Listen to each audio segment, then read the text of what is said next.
Байнгын орооны хуралд хамгийн түрүүнд ирээд бүртгүүлэх нэг 2 минут үг хэлэх болцоо олгож байгаад баярлалаа байнгын ороонд дарахт. Тэгэхээр би тойрогт бүх сумдаар явж ажилласан. Ер нь одоо яригдж байгаа асуудал бол Хинтээ аймаг түүх аялал жуулчлалын бүс болооч засгийн газраас зарласан энэ авч хэрэгжүүлж байгаа ажил арга хэмжээтэй холбоотой энэ ононгийн хэн дээр байгаа тэр гутайн даваа гутайн гол тэр орчмын нэг дөрвөн лицензийн асуудлыг зэгслэхгүй бол цуслахгүй бол энэ одоо болохгүй. Тэгээд энэ засгийн газар одоо хуулийн төсөл санаачлаад их хурал дөргөн барьдсан. Их хурлын байнгын хороо одоо хэлцэх гэнэ байнгын хорооны хурал 2 удаа одоо хойшилж байна. Яагаад хойшилж байгааг вөхөр зэрэг байгаль орчны сайд эзгүй, дэд сайд нь эзгүй, төрийн нарийн бичгийн даргааны эзгүй гэсэн ийм шалтгаанаар 2 дахь удаа авцарлоо. Тэгэхээр энэ засгийн газраас Хинтээ аймгийг түүх аялал жуулчлалын бүс болгоод зарласан тэнд өчнөө одоо хөрөнгө зардал тэрбум төгрөгийн одоо хөрөнгө оруулалт төтэй байгуулалтын ажил хийж байгаа. Дэд үтсийн ажил хийж байгаа. Гэтэл бол энэ ононгийн хэн дээрх одоо уул уурхайн компаниудыг зэгслэхгүйгээр бол энэ явахгүй.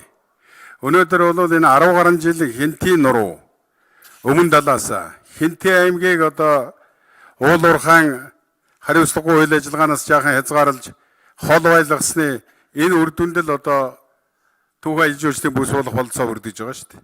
Тэгээд энд байж байгаа нэг 3 лицензийн асуудлыг зэгсэлж чаддгүй. Тэгээд энийг одоо сонсоод байх юм бол маш хүчтэй лобби явуулж байгаа юм байна. Тэр Pigment Mining гэдэг компани Монголын одоо газрын хэвлийн баялагын лиценз авчиад тэгээд энд Монголын төр шийдвэр гаргаад энийг одоо цуцлнаа.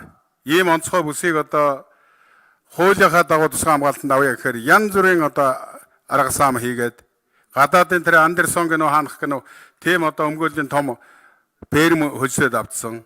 Энэ улсын хурлд одоо лобби хийгээд ингээд одоо гутайн даваа орчмын газар нутгийг тусгай хамгаалтан дээр авах энэ асуудлыг бол бүр одоо чагтай ухаар ингээд шийдсэн. Сая байнгын хорооны дарга хэллээ.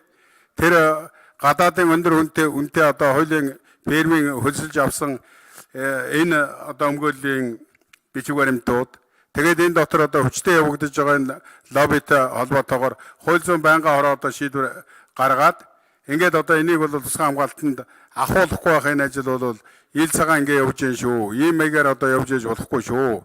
Өмнөх одоо 12-оос 16 онд энэ ноён уул гацууртын ордтой холбоотой асуудал за бусад одоо томоохон орд газруудтай холбоотой асуудал яг ийм маягаар одоо хүчтэй лоббинууд орвол ингээд буруу талдаа дандаа шийдвэрүүд гараад явсан шүү. Яг ийм маягаар явах юм бол энэ байдал бол хүнд нөхцөл байдлаар орох нь байна шүү. Энийг одоо манай байнгын хорооны гишүүд болоод байнгын хорооны дарга одоо онцгой анхаарах хэрэгтэй. Яагаад одоо энэ засгийн газрын хариуцсан одоо яамных нь улсууд энэ 2 удаа хилцүүлэх гээд байхад одоо ирдэг вэ?